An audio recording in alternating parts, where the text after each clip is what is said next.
말씀 열왕기상 17장 보도록 하겠습니다.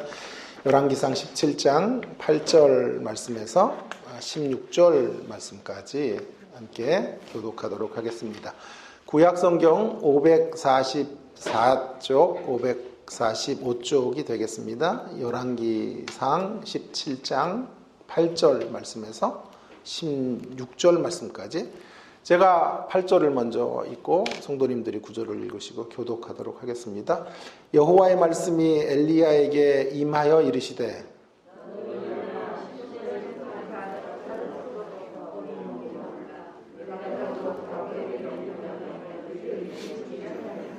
그가 일어나 사르밧으로 가서 성문에 이를 때에 한 과부가 그곳에서 나뭇가지를 줍는지라. 이에 불러 이르되 정하건대 그릇에 물을 조금 가져다가 내가 마시게 하라.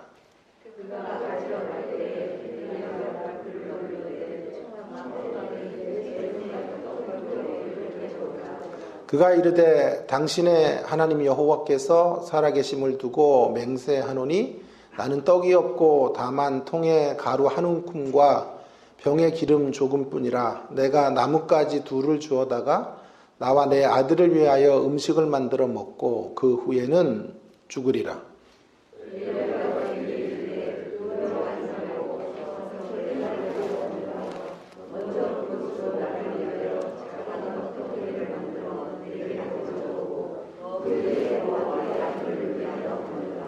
이스라엘의 하나님 여호와의 말씀이 나 여호와가 비를 지면에 내리는 날까지 그 통에 가루가 떨어지지 아니하고 그 병에 기름이 없어지지 아니하리라 하셨느니라.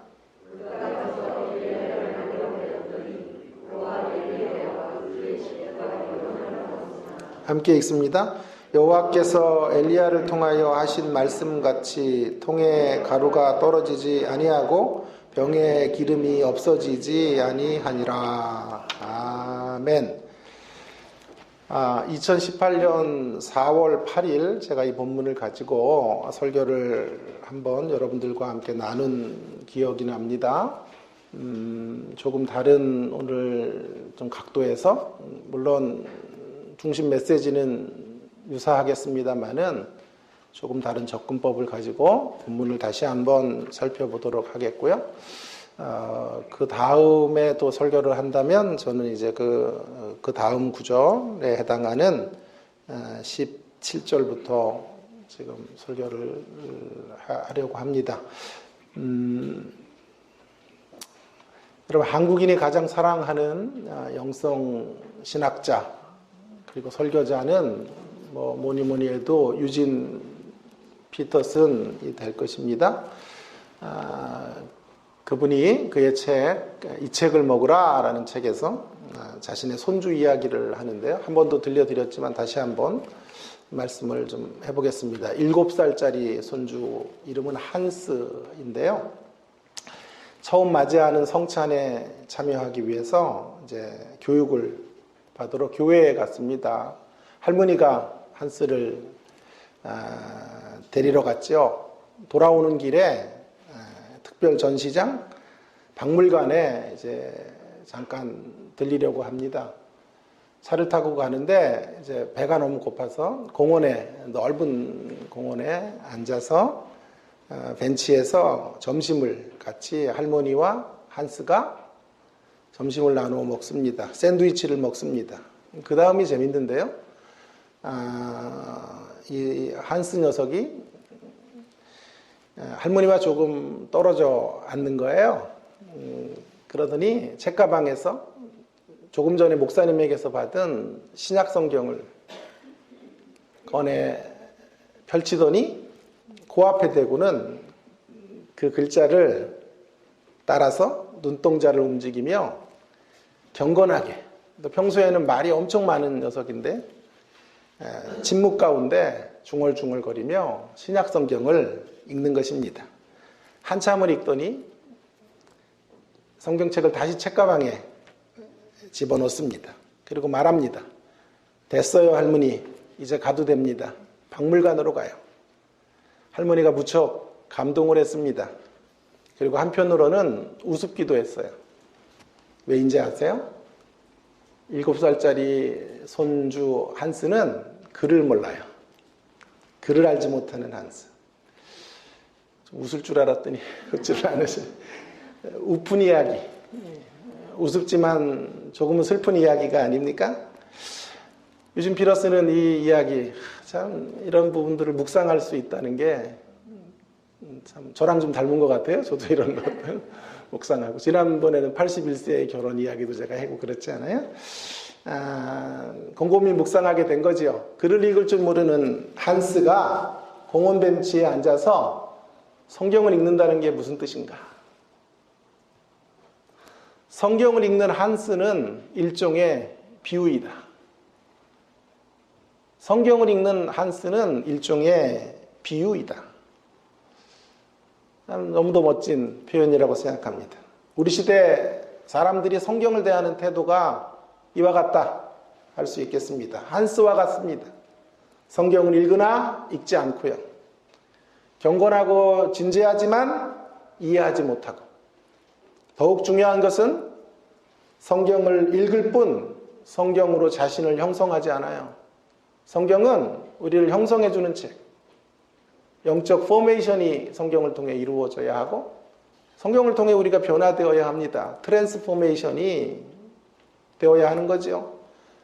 그것을 향해서 성경을 우리는 읽어가게 되는 것인데, 그런 방향으로 성경을 읽지 않는 거죠.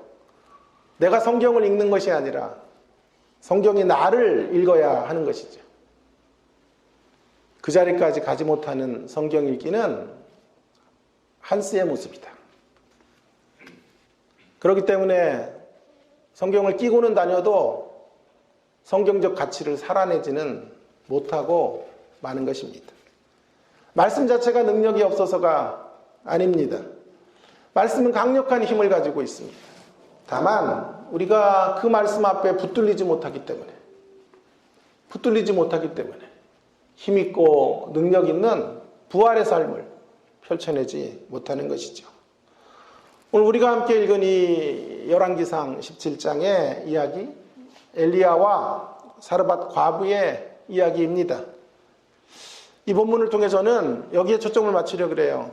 한 인생이 하나님의 말씀 앞에 한 인생이 붙들릴 때, 한 인생이 하나님의 말씀 가운데 붙잡히게 될 때 어떤 삶의 변화가 만들어질 수 있는지, 그 대목에 초점을 맞추어서 이 이야기를 한번 살펴보려고 하는 것입니다. 먼저 배경의 이야기를 이 이야기가 발생하기까지의 배경 이야기를 좀 여러분들에게 소개할 필요가 있을 것 같습니다. 17장의 전체 주인공은 엘리야죠. 엘리야는 아합 정권의 이 서슬푸른 칼날이 위협하는 상황 속에 혜성같이 나타나서 비가 오지 않을 것을 예고했던 선지자입니다. 타락한 시대를 향하여 하나님의 재앙과 심판의 메시지를 전한 것입니다. 비와 풍년의 신을 숭배하고 있었던 아합이 비가 오지 않을 예언을 받고 얼마나 화가 났는지 모릅니다. 아합의 안색이 바뀝니다. 당장이라도 엘리야를 잡아 죽일 태세입니다. 그때 엘리야가 이렇게 위협 속에 놓여지게 되자 하나님께서 엘리야를 보호하시려는 특별 보호조치 1호를 발동하십니다. 특단의 조치를 취하신 거죠. 엘리야를 요단 앞 그리시네가로 피신케 하신 것입니다. 그리시네가니까 온 땅에 흉년이 찾아와도 마실 물이 있는 곳입니다. 문제는 이제 물만 갖고 살 수 없으니까 떡과 고기가 필요한데 하나님께서 그것도 약속해 주십니다. 까마귀를 통하여 떡과 고기를 물어다 주시겠다 약속하십니다. 엘리야는 자신을 먹이실 하나님의 방식에 대하여 약속의 말씀을 듣고는 배시시 웃게 되었을 것입니다. 물을 마시게 하는 방법은 동의가 되죠. 그러나 떡과 고기를 먹게 하시는 방식에 대해서는 의문이 생깁니다. 의문이 생겼을 것입니다. 까마귀를 통하여 떡과 고기를 허락해 주신다고? 고양이에게 생선을 맡기는 꼴이 될 텐데. 그러나 엘리야는 그리시네가로 가라 하는 명령에 대하여 순종합니다. 그에게 있어서 중요한 것은 무엇을 명하셨는가가 아니라 누가 명하셨는가 하는 게 중요하기 때문입니다. 무엇을 명하셨나 보다. 명령하신 분이 누구인가가 엘리야에게는 중요했기에 비록 납득은 되지 않았으나 말씀을 신뢰하고 담대하게 그리시네가로 피신을 가게 됩니다. 자, 시간이 얼마나 지났을까요? 계속해서 비가 내리지 않자 온 땅이 타들어갑니다. 그리고 그리시네가의 물도 다 말라버렸습니다. 이때 하나님은 엘리야를 보호하시기 위한 특단의 조치 2호를 발동하십니다.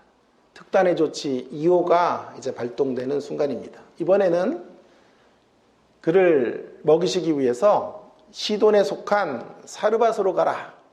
이렇게 명하신 거예요. 사르밧의 과부가 너를 공개해 줄 것이다. 새로운 장소로 나아가라 명하신 거죠. 여러분 잘 아시는 것처럼 이 사르밧이라는 곳은 시돈에 속한 사르밧은 이세벨, 그러니까 아합의 와이프였던 이세벨의 고향이고 바할 종교의 중심지입니다. 바할 종교의 본토라고 말할 수 있겠습니다. 홈그라운드죠. 너무 이해가 되지 않습니다. 하나님께서 이스라엘의 선지자를 바알의 중심지, 바알 종교가 기승을 부리는 곳으로 보내는 것도 이해가 안 되고, 더욱 이해가 안 되는 것은 뭐냐 하면 그를 먹이시기 위해서 준비하신 사람이 과부였다는 것이 납득할 수가 없는 일입니다. 평상시에도 과부는, 이 당시의 과부는 힘이 없는, 힘의 근거가 없는 가난함의 상징이고 연약함의 대명사입니다. 여러분, 그런 과부가 흉년을 만났으니 그 형편이 오죽하겠습니까? 하나님의 명령 앞에서 엘리야는 또 다시 그의 길을 의심할 수밖에 없었습니다. 과부에게로 가서 대접을 받으라고? 과부가 아니라 갑부가 아닌가? 말씀을 잘못하신 게 아닙니까? 항변했을지 모릅니다. 갑부에게로요? 하나님의 명령은 과부라고 다시 말씀해 주셨을 것 같습니다. 도무지 이 말씀은 이해가 되지 않아요. 또다시. 그러나 엘리야는 말씀에 대한 순종으로 나아갑니다. 여기까지가 엘리야가 오늘 그리시네가로 나아가게 됐던 사르밧이라는 장소로 가게 되었던 배경 설명이라고 할 수 있습니다. 자, 이제 조금 숨을 고르고요. 정말 중요한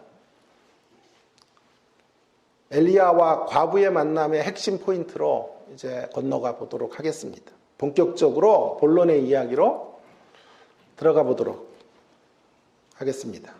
엘리야가 사르밧으로 나아갔습니다. 거기서 과부의 옷차림을 하고 있는 한 여인이 땔감을 줍고 있어요. 그 여인을 만납니다. 이 여인이 하나님께서 명하신 바로 그 여인인지를 알기 위해서 엘리야는 물을 달라고 말합니다. 순순히 물을 공급해주는 여인의 모습을 보면서 이 여인이야말로 하나님이 약속하신 바로 그분이구나 라는 생각을 했을 것입니다.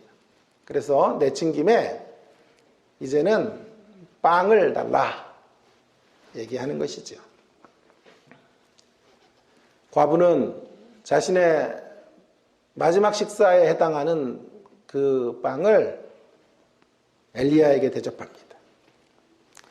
그러자 동화 속에서나 나올 법한 결말이 펼쳐지게 된 거예요. 오늘 16절에 있는 것처럼, 16절 말씀처럼 가뭄이 끝나고 비가 내리는 날까지 통에 가루가 떨어지지 않고 병의 기름이 없어지지 않게 된 것입니다. 가히 하나님의 말씀에 순종한 여인이 받게 된 상상을 초월하는 그런 축복의 이야기라고 말할 수 있겠습니다. 말씀의 순종을 통해 하나님의 임재를 경험한 거죠. 과부의 삶이 놀랍게 드라마틱하게 변화를 받게 된 것입니다. 자, 그런데요, 이러한 해피엔딩의 결말 때문에 자꾸만 우리는 이런 습관을 가지고 있어요. 과부를 미화시키는 습관을 갖고 있는 거예요. 그래서 제가 말씀의 제목을 미화는 이제 그만, 김미화가 아니에요. 미화, 아름답게 채색하고 영웅화하는 미화는 이제 그만. 그동안 사르밧 과부의 이야기는 말씀에 순종하는 믿음의 여인의 어떤 표상처럼, 모델처럼 제시되어져 왔던 것이 사실입니다. 제가 어릴 때 순복음교회를 다녔다 그랬죠. 그 교회를 다니면서 순복음교회는 집회를 정말 많이 합니다. 부흥회를 한 달에 한 두세 차례는 하는 것 같아요. 금요 처리하는 늘 외부의 간증자들을 초대해서 간증을 시키고 하는 그런 교회였죠. 부흥회를 많이 참석을 했는데 어린 시절에 이 본문을 가지고 여러 차례 설교를 들었던 기억이 납니다. 이상하게 목사님들의 레파토리가 비슷해요. 이 본문을 언제 설교하냐 하면요, 마지막 날 저녁 집회를 앞에 둔 전날 저녁 집회 때 주로 이 본문이 쓰여요. 그때는 몰랐는데 이제 조금 알 것 같아요. 왜 그랬는지. 자, 내용은 대동소이합니다. 마지막 집회에 큰 은혜를 받기 위해서는 준비해야 된다는 거예요. 예물을 준비하라는 거예요. 오늘 과부처럼 말이에요. 과부가 자기 있는 모든 것을 엘리야에게, 하나님에게 드렸듯이 여러분들에게 있는 가장 소중한 예물을 가지고 와야 마지막 날에, 명절 끝날 큰 날에 여호와께서 강력한 은혜를 하나님께서 우리 가운데 허락해 주실 것이다. 그래서 그 마지막 날 가면요, 헌금이 정말 죄송합니다, 수북하게 쌓여요. 주여.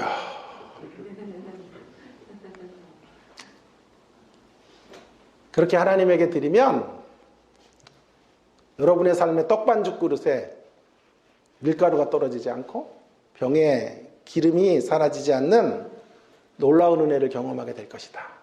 이런 식의 메시지가 천편일률적인 주류를 이루었던 메시지입니다. 저는 이런 말씀을 비판하고 싶은 마음이 단 1도 없습니다. 오늘 과부가 그런 순종을 해서 말씀을 따라 변화된 것도 사실이고, 그로 인해서 하나님이 흔들어 채우시는 복을 받아 누린 것도 부인할 수 없는 진실입니다. 그러나 제가 좀 문제를 제기하고 싶은 한 대목이 딱 있는데요. 그것은 뭐냐 하면, 이런 결과를 가지고 과정을 미화할 수는 없다라는 거예요. 결과를 가지고 과정까지 아름답게 색칠해서는 안 된다라는 것이 제가 오늘 이런 말씀의 제목을 만들게 된 이유입니다. 무슨 말인고 하니, 과정에서는 불신앙의 모습이었다는 거예요. 과정에서는 그는 주저했다는 말이에요. 저는 성경의 인물들을 높일 수 있다고 생각해요. 높이는 것과 미화하는 건 틀려요. 어떻게 틀릴까요? 높인다라고 하는 건 그 성경인물이 가지고 있는 귀한 점들을 존중하는 거예요. 그리고 우리를 위한 메시지를 얼마든지 가져올 수 있죠. 그런 게 안 된다고 말하는 건 정말 동의할 수 없어요. 모든 성경의 인물들이 우리의 본으로, 우리를 향한 교훈으로 쓰여지는 게 why not? 왜 문제가 됩니까? 아무 문제가 되는 건 아니에요. 다만 주입하기를 하면 안 돼요. 없는 이야기를 갖다가 붙이면 안 돼요. 원래부터 이 여인이 믿음이 태생적으로 좋았다든지 우리와 성정이 다른 사람이기 때문에 그저 쭉 일관되게 믿음의 길을 걸었다라는 식은 성경이 지금 그런 식으로는 얘기하고 있지 않아요. 그 결과가 아름다웠을 뿐이에요. 자, 그러나 그 결과를 가지고 과정에 있는 불신앙의 부분들을 모두 아름다웠다고 처리하는 것은 성경에 대한 올바른 읽기가 아닙니다.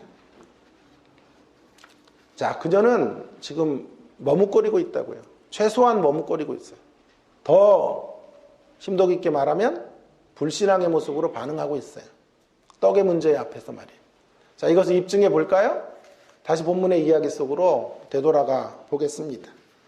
하나님께서 엘리야를 과부에게 보낼 때 아무 대책 없이 보내는 게 아니에요. 9절의 말씀을 놓치는 것 같아요. 한국교회가요.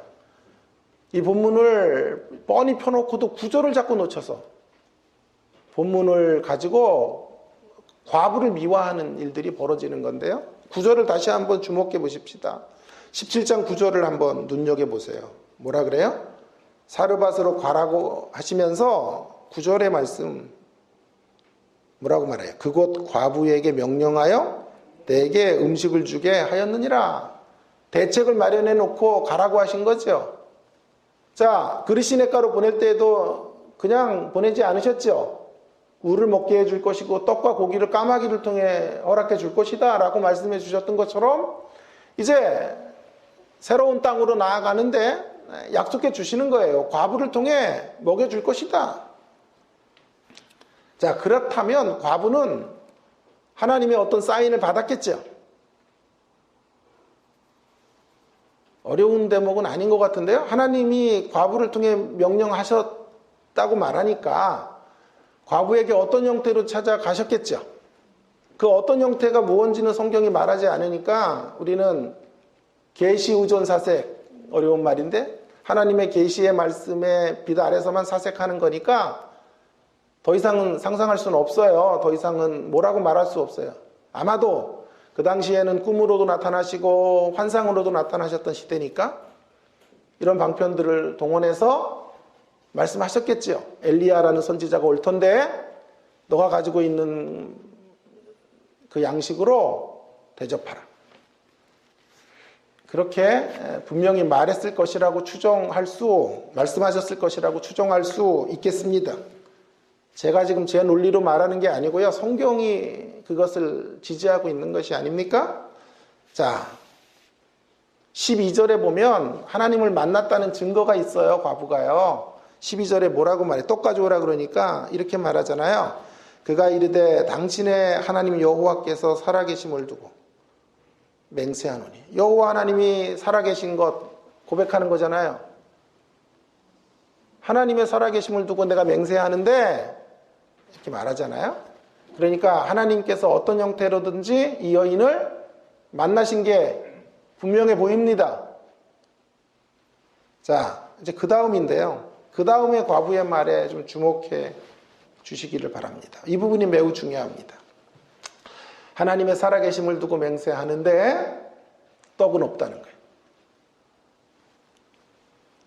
하나님의 살아계심을 두고 맹세하건대 떡이 없고 다만 통에 가루 한 움큼과 병에 기름 조금밖에는 없다는 거죠.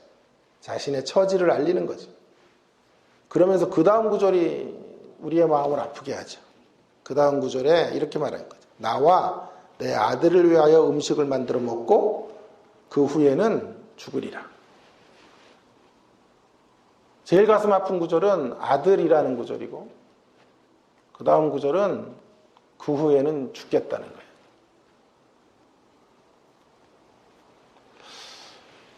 여러분, 아들에게 줄 마지막 식사인데요.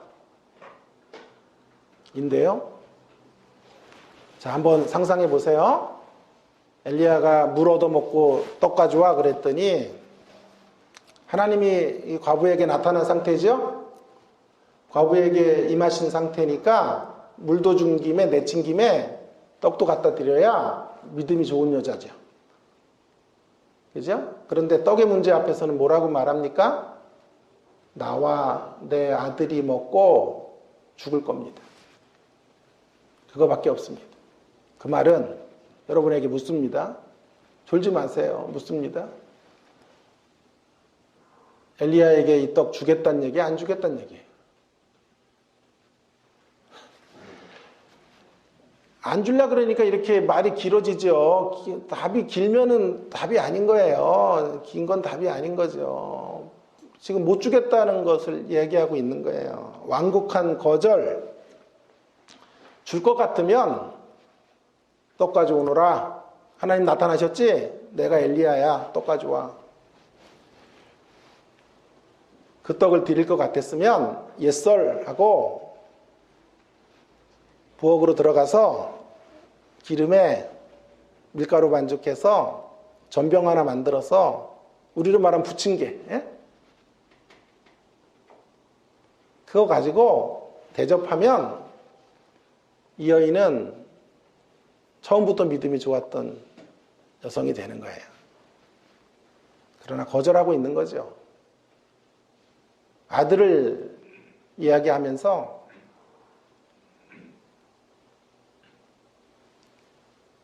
아들이 먹을 양식이라고 말하며 못 주겠다고 이야기하는 것과 같아요.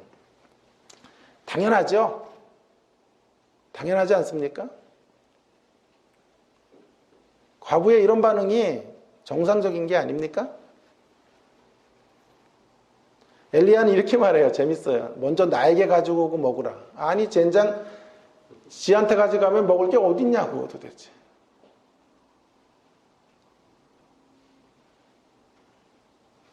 밀가루 한 움큼인데 엘리야에게 먼저 가져가면요.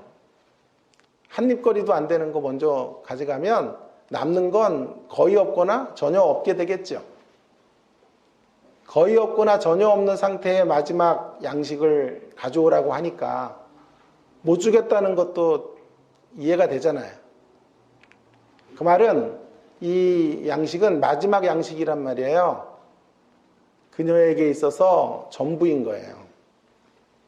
그것을 내놓으라고 한 거죠. 과부는 드릴 수 없다고 한 거죠. 과부가 고개를 설레설레 흔드는 것입니다. 여기까지 좀 정리하겠습니다. 정리해서 말하면 그녀를 향한 미화는 멈춰야 합니다. 그동안 한국교회에서 그녀를 미화했던 모든 작업들은 이제 그만 멈춰야 된다고 생각해요. 그녀가 처음부터 대단한 믿음의 사람이 아닙니다. 그녀는 두려워합니다. 그녀는 주저합니다. 하나님이 만나 주셨음에도 불구하고 현실 앞에서 죽음을 생각한 여성이 이거 먹고 죽겠습니다. 결론의 모습은 아름다웠지만 과정의 모습은 결코 온전한 신앙인의 모습이 아니에요. 결론의 모습을 가지고 과정을 아름답게 색칠하면 안 된다라고 말씀드리고 싶어요. 반대로요.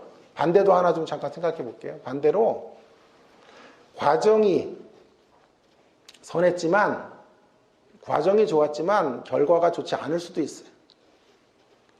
그때도요. 과정까지 도매금으로 비판해서는 안 돼요. 우리가 인물을 볼 때, 한 역사를 판단할 때 이것이 매우 중요한 시선이라고 생각해요. 공과 시를 객관적으로 판단하고 공을 귀하게 여기고 과를 보완하고 개선해가는 방식으로 우리가 교훈을 얻을 수 있기를 바랍니다.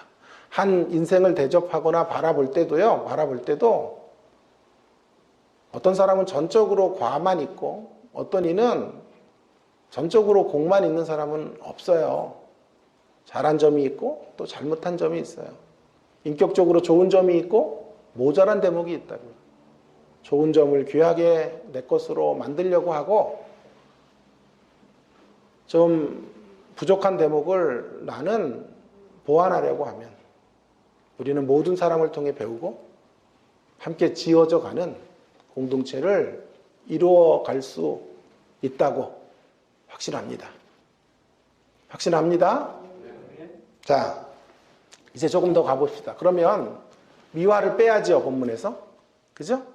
김미화 씨를 빼고 가면 강조되는 게 뭘까요? 미화를 빼면 강조되는 것, 바로 그것을 이제 잠깐 찾아보겠습니다. 미화를 빼면 강조되는 건 결론부터 말하면 하나님 말씀을 통한 거룩한 영향력이 강조됩니다. 미화를 빼면 영웅화시키지 않으면 남는 건 뭐냐 하면, 자, 불신앙의 여성이 궁극적으로 양식을 내놓죠. 불신앙으로 출발했으나 끝내 그 마지막 식사를 엘리야에게 드립니다. 자, 무엇으로 이런 일들이 벌어졌을까를 성경은 말하고 싶은 거예요. 이것이 이 본문의 핵심인 거예요. 과부가 얼마나 믿음이 좋은지 보라, 그런 얘기를 하는 게 아니고요. 무엇이 이렇게 주저한 여성을 움직였는가? 어떻게 마지막 식사를 먹고 이제 죽을 것이다라는 인생의 극단적 마지막 절망의 자리에 있는 그 여성의 마음을 송두리째 빼앗았던 것은 과연 무엇인가? 이것을 우리도 가져야 된다고 말하고 싶은 거죠. 그게 뭘까요? 머뭇거리는 여성, 철저한 물질주의자로 살아가고 있는 이 여성의 삶을 근본적으로 바꿔놨던 그 강력한 역사가 무엇일까요? 과부를 움직이게 했던 그 동력, 그게 어떤 걸까요? 13절과 14절에 답이 있어요. 13절에 엘리야가 두려워하고 있었죠. 두려워하고 있으니까 두려워 말라 그랬단 말이에요. 두려워하고 있어요, 이 여인은. 혼란스러워하고 있어요. 하나님은 드리라고 했는데 드릴 수는 없어요. 아들이 있기 때문에. 그러니 두렵죠. 그러니 두려워 말라고 하는 거예요. 두려워 말고 나를 위해서 양식을 가지고 오라. 그 다음에 약속을 해주죠. 14절이죠. 14절을 우리 함께 같이 읽을까요? 14절 읽겠습니다. 시작. 이스라엘의 하나님 여호와의 말씀이 나 여호와가 비를 지면에 내리는 날까지 그 통에 가루가 떨어지지 아니하고 그 병에 기름이 없어지지 아니하리라 하셨느니라. 이 약속의 말씀을 주는 거예요. 염려하지 말고 두려워하지 말거라. 나에게 가지고 오면 그것은 하나님에게 드린 것이 되기 때문에 하나님께서 반드시 너의 삶에 복을 주실 것이고 떡반죽 그릇에 밀가루가 떨어지지 않게 하실 것이고 기름이 다하지 않는 복으로 채워 주실 것이니 가지고 오너라 말하는 거예요. 엘리야의 확신에 찬 설득이 있었던 거죠. 이게 오늘 핵심 메시지예요. 엘리야의 확신에 찬 강건함, 설득. 저는 한 번의 설득으로도 이 여인이 마지막 양식 가져왔다고 생각하지 않아요. 실랑이가 계속 벌어졌을 거예요. 안 됩니다. 그래도 그때마다 엘리야가 담대하게 선언하고 가지고 올 것을 요청하는 거죠. 그 과정에서 이 여성은 강력한 힘을 느끼는 거예요. 엘리야를 통해서 전달되어지는 강력한 하나님의 임재 같은 것들을 경험하게 된 거죠. 그 힘 앞에 마음이 움직이기 시작해요. 마음이 동하자 냉큼 주방으로 뛰어들어가 그 맛있는 전병 하나를 만들어 엘리야에게 드린 거예요. 거룩한 전염, 거룩한 영향력이 지금 전달된 거죠. 그것으로 인해 하나님을 만났으나 여전히 죽음을 생각했던 이 여성은 인생의 근본적 변화를 경험하게 된 거예요. 사실 인간적으로 판단한다면 엘리야는 과부에게 이런 요청할 수 없어요. 엘리야가 개인의 배고픔을 해결하기 위해서 지금 떡을 가져오라고 요청했다면 정말 못된 사람이에요, 엘리야는. 그러나 엘리야는 지금 하나님의 관점에서 과부에게 설득하고 있는 거예요. 과부를 향하여 당당하게 이 양식을 내놓으라고 말하는 거예요. 엘리야가 믿는 구석이 있었기 때문에 그래요. 엘리야는 뭘 믿고 있었을까요? 하나님이 약속하신 것을 반드시 이루시는 분이시고, 하나님이 약속하신 대로 움직여 가시는 분이시고 성취하시는 분이시다 라는 확신을 가지고 있었던 거예요. 그리고 그 확신 속으로 과부가 들어오기를 원했던 거. 그 확신을 삶에서 경험할 수 있는 통로가 되기를 간절히 원했던 거예요. 그래서 양식을 가지고 오너라 말하고 있는 거죠. 어디서 엘리야는 이런 확신을 가졌을까요? 이런 대담함을 어디서 얻게 됐을까요? 어찌 보면 세상적으로 보면 이건 광기인데 신앙적으로 보면 담대함이죠. 이 담대함은 어디서 갖게 된 걸까요? 그리시네가에서요. 말도 안 되는 명령을 주시고 까마귀를 통해 먹이시겠다고 하셨던 그 하나님의 플랜, 그 플랜을 따라갔더니 좀 믿기지도 않은 일들이 벌어지는 거죠. 까마귀가 고기를 얼마나 좋아합니까? 지가 먹어야 될 그 고기를 엘리야에게 공급해주는 역사를 경험한 거죠. 아, 말씀대로 따라가니까 하나님께서 그 약속을 이루시는구나. 할렐루야. 언약의 말씀은 반드시 성취되는구나 하는 것을 지난 시간 동안 강력하게 하루하루가 하나님의 말씀이 성취되는 기적의 현장을 목도한 거죠. 거기서 엘리야는 담대해질 수 있었던 거예요. 말씀으로 나아가면 하나님은 일하시고 하나님은 반드시 말씀을 따라 살아가는 인생들의 역사 속에 은혜를 베풀어 주시고 함께 해주신다는 이 확신에 거하게 된 것입니다. 그 확신으로 지금 엘리야에게 나아가고 있는 거죠. 그리고 그 엘리야가 과부에게로 나가고 있는 거죠. 그리고 엘리야가 가졌던 그 확신이 지금 과부에게로 전염되고 있는 거예요. 그래서 마지막 식사를 내놓게 된 거예요. 제가 알로에 복음이라는 이야기를 했는데 다시 한번 들어보세요. 제가 어릴 때 아버지가 사업에 실패를 하시고 김정문 알로에 대리점을 했습니다. 아버지가 사업만 하셨지 이런 장사를 해보신 적이 없어서요. 수입이 없는 거예요. 알로에 가게가 수입을 올리려면 나무를 팔아야 돼요. 알로에 나무가 한 3년, 4년 정도 된 나무를 팔아야 그때 돈으로도 10만 원, 20만 원 이 정도 됐단 말이에요. 그게 약효가 있다 그래가지고. 그런데 이제 아버지는 그런 걸 못 팔아요. 엄청난 돈이에요. 그 당시에. 제가 어릴 때 10만 원, 20만 원은 되게 서민들에게 큰 돈인데 그런 걸 팔 수 있는 아버지가 재주가 없으셔요. 그래서 고작 손님들은 오는데 알로에 사탕, 캔디 사가거나 그거 뭐 얼마 남지도 않아요. 뭐 500원도 안 남나? 1000원도 안 나. 알로에 비누 같은 거 이렇게 사간단 말이에요. 그러니 얼마나 정말 장사가 힘들고 하루하루 근심이 가득하셨죠. 저 자식 먹여 살려야 되는. 근데 이제 동네에 할머니 한 분이 계셨는데 저희 가게에 방문을 하신 거예요. 제가 또렷이 기억을 해요. 그러니까 할머니가 알로에를 통해서 자신의 위장병을 고쳤다.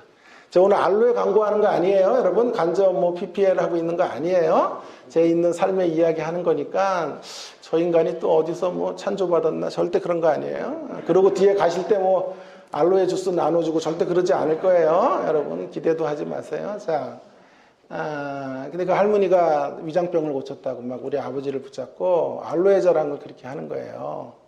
아버지도 교육을 받으셨으니까 알로에 진짜 좋은 거라고 막 그러는데 그때 손님 한 분이 들어왔는데 알로에 비누 주세요 그러는 거예요. 그랬더니 그 사람을 붙잡고 할머니가 우리 아버지가 아니라 할머니가 알로에 효능을 말해준 거예요. 이거 사봐. 만병통치약이야 이거. 그래가지고 그날 알로에를 판 거예요. 알로에 나무를. 할렐루야. 그리고 그 다음에도 할머니가 방문하실 때마다 알로에 나무가 그 할머니만 오시면 팔리는 거예요. 그러니까 아버지는 이제 가게 문 열고 알로에 팔 생각은 안 하시고 할머니만 기다려요. 언제 할머니가 오시나. 할머니가 지나가시면 붙잡아가지고 점심도 사드리고 무조건 앉아만 계시라 그러다가 손님이 오면 아버지가 나가는 게 아니라 할머니가 나가서 우리 집 할머니가 아니에요. 동네 할머니예요. 나가서 알로에를 팔아주신 거죠. 그 할머니는 우리 가족의 생계를 책임지는 VVIP, 귀빈 중에 귀빈이셨어요. 저희 아버지는 알로에 효능에 대한 교육을 정말 많이 받았고 그거 강사로도 다니실 정도로 거기에 심취하셨는데 알로에 나무를 하나도 팔지 못했어요. 그러나 그 할머니는 아무것도 알로에 교육을 받지 않았음에도 불구하고 본사의 교육을 하나도 받지 않았음에도 불구하고 이 위대하신 할머니께서 알로에를 오실 때마다 팔아주신 거예요. 그래서 그 할머니로 인하여 우리 가족의 생계가 책임져지는 놀라운 경험을 한 거죠. 저는 그때 이름을 붙였어요. 그것은 알로에 복음이다. 알로에 복음. 여러분 알로에를 파는데도 이렇게 확신이 필요해요. 상대의 주머니에 10만 원짜리 하나를 받아내는데도요. 확신이 없으면 어떤 일도 이루어지지 않아요. 영적인 일은 어떻겠습니까? 한 인생의 문제를 책임지는 문제. 마음을 움직이는 역사. 시시하게 우리가 말씀을 깨달아 갖고 되겠어요? 아니요. 저는 가장 힘 있는 설교가 어떤 설교냐라고 아무래도 설교학을 가르치니까요, 학교에서. 설교학 교수이다 보니까 이런 질문들을 너무나 많이 받아요. 그때마다 제가 하는 답은 이거예요. 자기 설득의 과정을 지나온 설교가 가장 강력한 설교다. 자기 설득이라는 게 뭘까요? 설교가요, 내가 청중들을 설득하는 작업이거든요. 여러분은 오늘 저의 설득의 작업 속에 오신 거거든. 어떤 의미에서요? 말씀을 매개로 저는 여러분을 하나님 앞에 세우기 위해서 여러분을 설득하는 작업이죠. 이거 잘하려면요, 이거 잘해야 사람의 삶이 바뀌는 건데, 이거 잘하려면 말도 잘해야 돼요. 물론 언변도 좋아야 되고 인물도 저보다는 좀 좋은 분들 이렇게 있으면 좋아요. 목소리도 좀 굉장히 중요하고 뭐 여러 가지 요소들이 다 있어야 돼요. 그러나 현란한 기교도 있어야 돼요. 저는 사실 그런 걸 갖고 있는 사람은 아니에요. 원고에 다 적어야만 하고 여기다가 또 유머도 이렇게 유머라고 적어요. 얘기했잖아요. 그래서 웃으면 통과, 안 웃을 때는 이렇게 간다. 이렇게까지 다 적어야 제가 설교를 할 수 있는 사람이지요. 여러분이 안 웃어줘. 난 이렇게 안 웃는 청중도 처음 봤거든요. 그래서 그때 당황하지 않기 없다 적어놨어. 이따가 원하시는 걸 보여드릴게요. 당황하지 않고 자연스럽게 그 다음 스테이지로 나갈 것. 이런 것까지 제가 적어야만 단위에 설 수 있는 사람이에요. 소리치고 막 제가 담대하게 말하지만 저는 굉장히 소심한 사람이에요. 사실은요. 여기 서 있는 게 기적이에요. 설교 끝나면 뭐 한 500g은 빠지는 것 같아요. 여러분, 이런 모든 담대함도 필요하고 다 있어야 되지만요, 가장 강력한 설교는 어떤 설교냐 하면 이런 거죠. 제가 청중을 이렇게 말씀으로 그 주제를 가지고 움직여가는, 여러분이 움직이기를 원하는 대목만큼, 움직여가기를 원하는 대목만큼 내가 먼저 하나님을 만나야 돼요. 하나님 안에서 내가 움직여가야 돼요. 여러분이 이 설교를 듣고, 어떤 설교를 듣고 사랑이라는 설교를 했는데 원수 같은 분을 사랑할 수 있는 자리로 가게 하는 게 내가 갖고 있는 목표라면 내가 먼저 내 주변의 원수를 사랑할 수 있는 자리로 말씀을 준비하는 가운데 움직여가야 돼요. 그게 자기 설득인 거예요. 하나님 안에서 내가 설득당해야, 하나님 안에 내가 먼저 붙들려야 그 붙들림을 가지고 단위에 서서 전하는 설교가 힘 있는 설교예요. 그게 위대한 설교예요. 말주변으로 하는 설교 말고요. 좋은 얼굴 이렇게 과시해서 설교하는 것 말고요.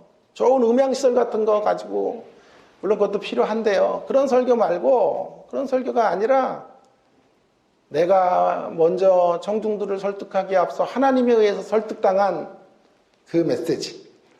그 메시지는 힘이 있는 것입니다. 그 메시지는 거룩한 전염을 만들어내는 것입니다.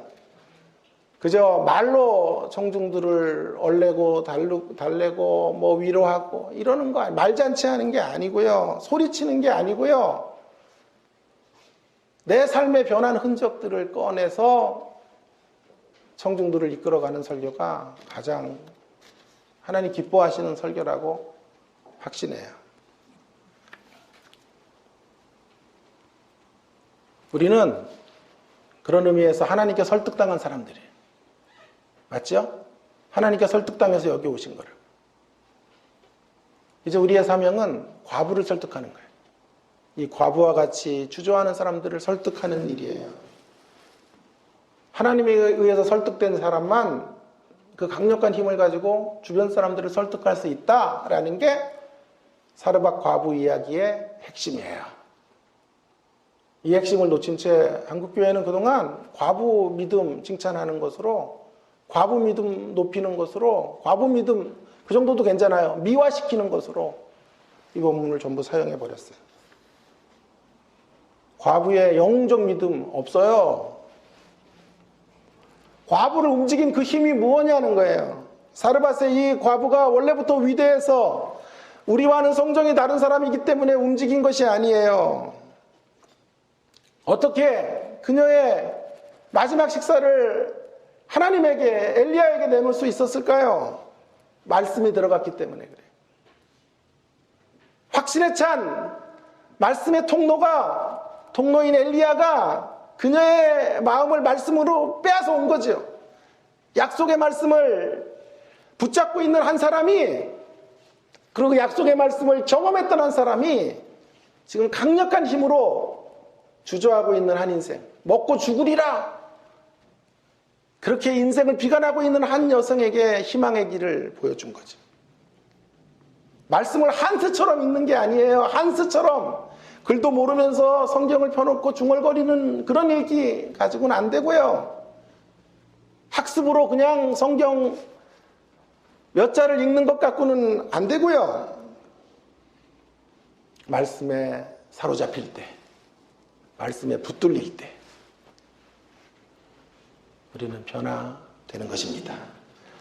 그런 의미에서 주님의 말씀은 우리를 살려주시는 말씀이에요. 에스겔 골짜기에 마른 뼈들이 대언의 말씀을 통해 일어서는 것처럼, 사랑하는 여러분, 하나님의 말씀에 붙들리는 여러분 되기를 바랍니다. 특별히 우리 자녀들 하나님 말씀에 붙들려서 부모의 때보다 더 힘있게 세상을 정복해 나가기를 간절히 바랍니다. 우리가 자녀들을 위해 해줄 수 있는 가장 위대한 기도, 이 기도예요. 거부되어 살게 해주세요 보다 더 위대한 기도, 주님 말씀에 붙들려서 하나님의 말씀에 사로잡힌 인생 되게 해 주시기 원합니다. 여러분, 오늘 간략하게 적용한 두 가지만 좀 해볼게요. 하나는요, 오늘 말씀의 핵심 주제는 말씀에 대한 거룩한 영향력이라고 잡았어요. 자, 그렇다면 거룩한 영향력을 위해서, 거룩한 말씀의 영향력을 위해서는 두 가지 좀 적용이 필요해요. 하나는요, 설득을 하는 건데, 이 설득에는 두 과정이 있다는 것을 명심하시기 바랍니다. 두 과정. 자, 과부를 보세요. 과부가 행동하게 떡을 엘리야에게 주기까지의 과정은 두 과정이 필요했어요. 한 과정이 아니에요. 첫 번째 과정은 뭐죠? 구절이죠. 구절. 하나님이 먼저 과부를 만나주셨죠. 근데 그 과정 가지고는 온전한 믿음으로 못 나왔다고요. 14절에 또 한 번 14절에 엘리야가 그녀를 설득하는 두 개의 과정을 지나서 헌신의 자리, 하나님을 향하여 자신의 모든 걸 내놓는 자리로 나아가게 된 거예요. 하나님이 만나주시는 것과 엘리야가 만나주는 것이 함께 있어야만 사람은 바뀐다. 하나님께 책임을 다 떠넘기면 안 된다 라는 말이에요. 하나님이 만나주셨음에도 불구하고 여전히 현실 앞에서는 두려워하고 죽기를 구하고 있는 사람들이 얼마나 많은지 몰라요. 하나님이 만나주셨음에도, 하나님의 살아계심을 알면서도 여전히 상황 앞에서 좌절하고 인생을 비관하는 인생들이 얼마나 많은지 몰라요. 불신자들만 아픈 선택을 하는 게 아니에요. 신자인 교회에 다니는 사람도 얼마나 불행한 선택을 하며 사는지 몰라요. 하나님이 만나주셨음에도 여전히 우리는 두려워할 수 있다고요. 그런 인생을 어떻게 변화시킬 수 있어요? 두 번째 단계에 쓰여지는 말씀에 사람들이 있을 때 변하는 거예요.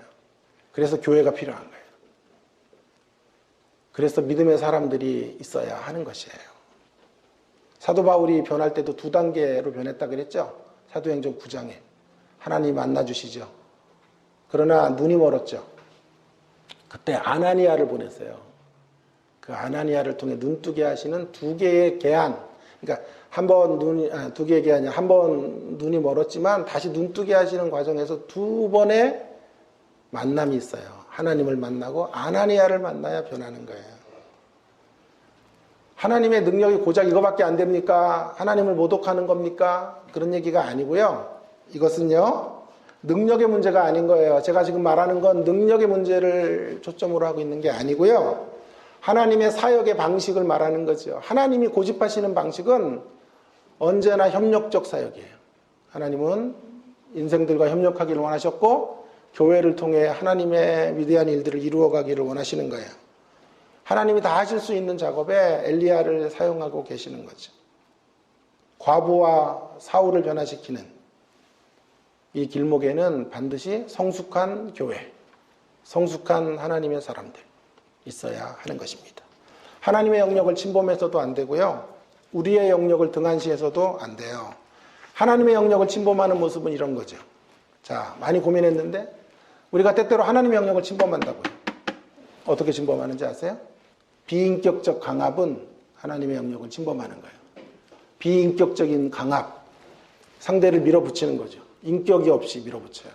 비인격적인 방식으로 소리치고 힘으로 제압하고 자신의 어떤 영적인 우월함 같은 것들을 내세워서 변하라 그러는 거야. 왜 그렇게밖에 신앙생활 그따구로밖에 못하냐. 그 자리는 하나님이 하실 자리인데 내가 치고 들어가는 거예요. 그건. 비인격적 강압. 하나님의 자리를 대신하려는 교만을 꺾으셔야 돼요. 우리는 사람을 바꿀 수 없어요. 우리가 소리친다고 자녀들이 바뀌는 게 아니에요. 제 아내는 우리 준하를 큐티를 시키고 싶어가지고 몸부림을 쳐요. 그래서 약속을 했죠. 큐티 하루 하면 10,000원씩 준다. 하도 안 하니까 20,000원으로 올랐어요. 하루만 큐티해서 몇 자 적어내면 20,000원이야. 20,000원. 그래도 안 해요. 왜냐하면 엄마가 안 줘도 아빠가 슬슬 준다는 걸 알기 때문에. 그래가지고 혼났어요, 와이프에게. 당신이 자꾸 뒤에서 용돈 주니까 얘가 이걸 안 하잖아. 여러분, 그런 자리에서 내가 강압으로 할 수는 없어요. 체벌로 할 수는 없어요. 신학교 교수 아들의 딸이 큐티도 안 해, 이거 사? 아빠 목사인데 딸이 이 모양이야? 그래서는 안 된다, 이 말이에요. 그건 비인격적 강압이라고. 그건 하나님의 자리를 내가 월권할 수는 없어요. 헤드락 걸어가지고 끌고 갈 수는 없는 거예요. 그건 하나님의 자리를 침범하는 자리예요.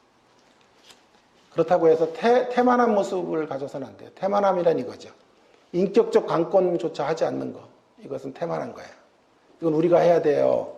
비인격적 강압은 없지만 인격적 강권은 있어야 돼요. 인격적 방식으로. 가슴으로 울며 호소해야 돼요. 바로잡아줘야 돼요. 바른 길을 알려줘야 돼요. 그런 길로 가면 안 된다고 소리쳐줘야 돼요. 소리친다는 말은 절교한다는 말이죠. 그 길을 막아줘야 되고 하나님 원하시는 방향들이 이런 것인지를 인격적인 방식으로 전달해주고 감화력을 가지고 받아들일 수 있도록 만들어줘야 돼요. 하나님이 일하실 때와 내가 참여할 때에 이 두 가지를 분별할 수 있는 지혜를 우리에게 주시기를 바랍니다. 비인격적 강압은 없지만 인격적 관건을 통해 쓰여지는 말씀의 통로가 될 수 있기를 간절히 바랍니다. 한 가지 더 적용. 거룩한 말씀의 영향력을 위해서는요, 다른 차원의 죽음이 요구된다는 것을 명심하세요. 다른 차원의 죽음. 자, 과부는 지금 죽겠다 그러죠? 죽겠다 그러잖아요. 엘리야에게. 이 떡을 먹고 죽을 것입니다. 죽을 것입니다. 환경이 너무 암울하단 말이에요. 처절하단 말이에요. 마지막 양식 그거 먹고 저는 인생 끝낼 겁니다. 라고 말하는 거죠. 하나님이 계시지만 소용이 없어요. 그녀에게는 이 흉년의 때에 먹고 사는 게 절대지 하나님이 무슨 의미가 있어요. 그렇게 말하고 있는 거잖아요. 그런 과부에게 엘리야가 지금 강력한 말씀을 심령에 집어넣고 설득하는 거죠. 설득. 예? 강압하는 게 아니고요. 강제로 막 끌고 가는 게 설득한다고. 설득의 작업을 통하여 살 길을 허락해 줬죠. 그래서 흉년이 끝나는 날까지 하나님의 축복을 받아 누리고 살아가도록 만들었죠. 자, 그러니까 죽음의 자리에서 삶의 자리로 나온 것입니다. 그런데 그 과정에 하나가 더 있어야 된다고 생각해요. 죽으리라는 자리에서 떡반죽 그릇에 밀가루가 가득하고 병에 기름이 가득한 삶을 향해서 나가는 자리에 또 하나의 죽음이 있어야 돼요. 어떤 죽음일까요? 육신의 양식이나 취하다가 그거 사라지면 죽으리라는 철저한 물질주의자의 삶에서 그런 죽음이 아닌 또 다른 죽음이 있어야 하나님의 부활의 역사, 살려주시는 역사를 경험하게 돼요. 그게 뭘까요? 하나님이 나타나셨음에도 불구하고 한 발자국도 믿음으로 내딛지 못하는 하나님을 신뢰하지 못함에 대한 죽음. 하나님이 나타나셨음에도 여전히 두려워하고 있는 두려움에 대한 죽음. 여전히 살아계신 하나님을 아련하고도 머뭇거려 질 수밖에 없었던 그 머뭇거림을 향한 죽음이 있어야 돼요. 하나님을 만났지만 그동안의 바알 종교에 길들여졌던 노예의식으로부터의 죽음이 있어야 돼요. 말씀은 죽음을 요청합니다. 단 중요한 건 살리기 위해서 죽어야 돼요. 살기 위해서는 죽어야 합니다. 그저 육신의 목숨이 죽는, 육신의 호흡이 끊어지는 죽음 말고요. 하나님을 신뢰하지 못하는 불신앙으로부터의 죽음, 그 죽음이 있어야 됩니다. 팀 켈러는 이렇게 말하죠. 불신앙도 일종의 신앙이다. 불신앙도 일종의 신앙이에요. 그러니까 불신앙자들은 이런 거잖아요. 하나님의 존재를 안 믿을 것을 믿는 신앙. 신앙은 뭐죠? 의심이 되고 환경은 어렵지만 그래도 하나님이 계시다는 쪽에 내 인생을 던지는 거죠. 여러분은 하나님이 계시다는 쪽에 신앙의 자리에 인생을 건 거고, 불신앙자들은 아무것도 안 믿는 게 아니라 하나님이 안 계시다는 것을 믿는 신앙이라니까요. 우리 모두는 다 신앙인이에요. 무엇을 신앙하느냐에 차이가 있을 뿐. 성경을 읽다 보면요, 의심되는 데가 되게 많죠. 기록도 안 맞아요. 어떤 데 숫자 같은 것도 안 맞아요. 예? 죄송하지만 이 번역본에 한계도 있다고요. 오리지널 하나님의 말씀은 1.1획도 잘못이 없지만 번역되는 과정에서 오류도 보이고 여기 기록이 잘못 이렇게 안 맞는 대목도 있단 말이에요. 그러니까 하나님 말씀이 안 믿겨요.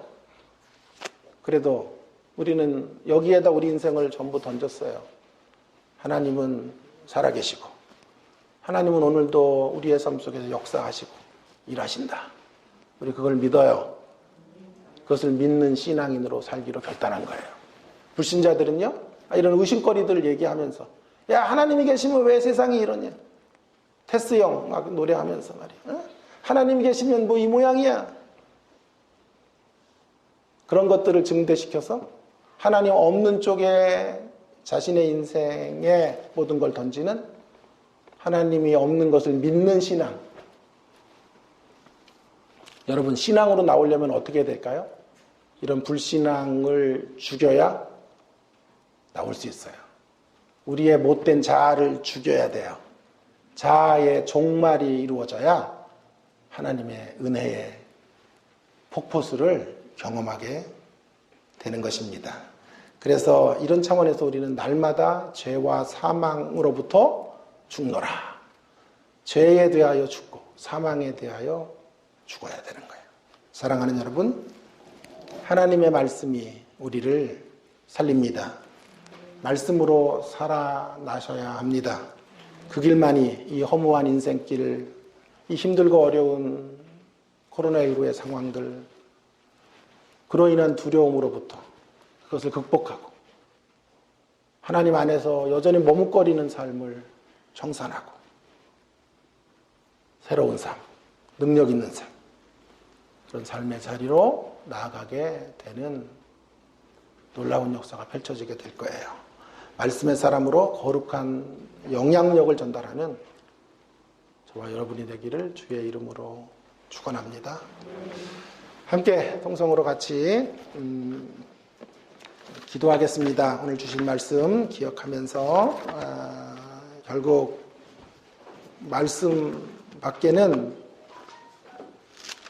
길이 없어요. 주께 가까이 함이 복이라. 그 말은 말씀을 가까이 하는 게 복이라는 뜻과 같아요. 하나님의 말씀을 한스처럼 읽어서는 안 되고요. 하나님의 말씀에 붙들려야 돼요. 사로잡히면 우리의 삶에 기적이 펼쳐질 거예요. 환경이 이렇게 요동쳐도요, 말씀 가운데 위로부터 내려주시는 평강을 누리시게 될 거예요.